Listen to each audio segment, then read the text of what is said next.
BNP যদি এই জাতীয় ঐক্যের জায়গাটা তৈরি করতে না পারতো তাহলে হয়তো এই গণ অভ্যুত্থানটা কবে হতো সেটা বলা মুশকিল হতো।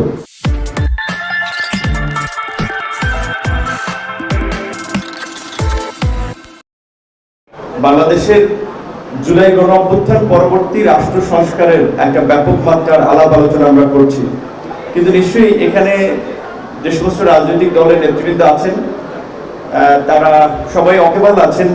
অনেকগুলো দলের আলাপ আলোচনার ভিত্তিতেই হয়তো এক্সপোজারটা বিএনপি করেছে, কিন্তু সকলের মতামত নিয়ে এবং সকলের সিদ্ধান্তের আলোকে বিএনপি প্রথমে 10 দফা, সেখান থেকে 27 দফা এবং সর্বশেষ 31 দফা রাষ্ট্র সংস্কারের একটা রূপরেখা বিএনপি ক্ষমতার বাইরে থেকেই অন্যান্য রাজনৈতিক দলগুলোকে নিয়ে দিয়েছে।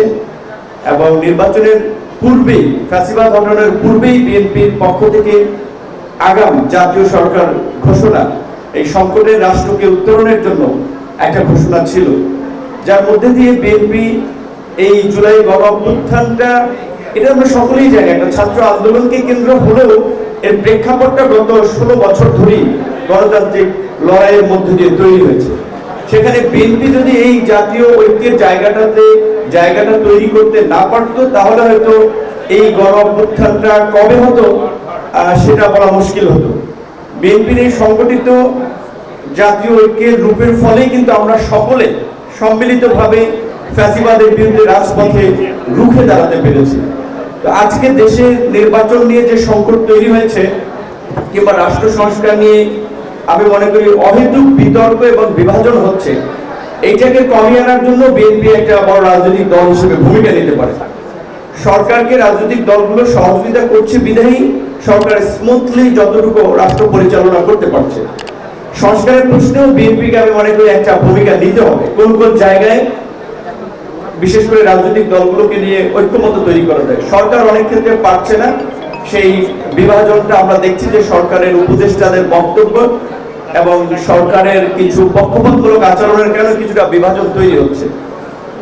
বাংলাদেশের বর্তমান বিশেষ করে প্রেক্ষাপট এবং ভূ রাজনীতিতে আমরা সাম্প্রতিক মার্কিন যুক্তরাষ্ট্রের যে গোয়েন্দা প্রধান তার বক্তব্য, আপনারা অনেকেই বলছেন এটা ইন্ডিয়া থেকে দিয়েছে তাই একটা খুব গুরুত্ব পাচ্ছে, কিংবা এটা একটা প্ল্যান কোশ্চেন, এটা একটা হেডলাইন সাংবাদিকদের তারা প্রি প্ল্যান করেছে।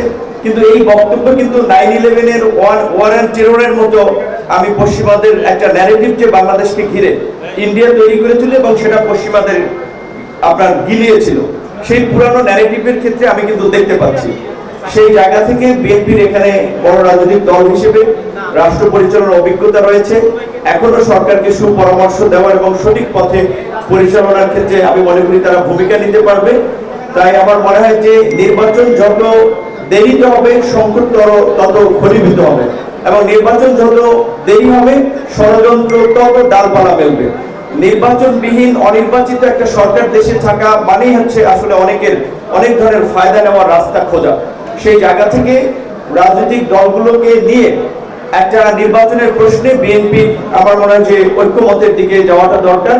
আজকের এই প্রোগ্রামে সকলের মাঝে গণ অধিকার পরিষদের পক্ষ থেকে কথা বলার সুযোগ করে দেওয়ার জন্য আমরা বিএনপির চেয়ারম্যান এবং আজকের যারা আয়োজক তাদেরকে ধন্যবাদ জানাচ্ছি, এবং আগামীতেও রাষ্ট্র সংস্কার জাতীয় ঐক্যমতের ক্ষেত্রে বিএনপির যে কোনো ইতিবাচক সিদ্ধান্তের সাথে আমরা আছি। ধন্যবাদ।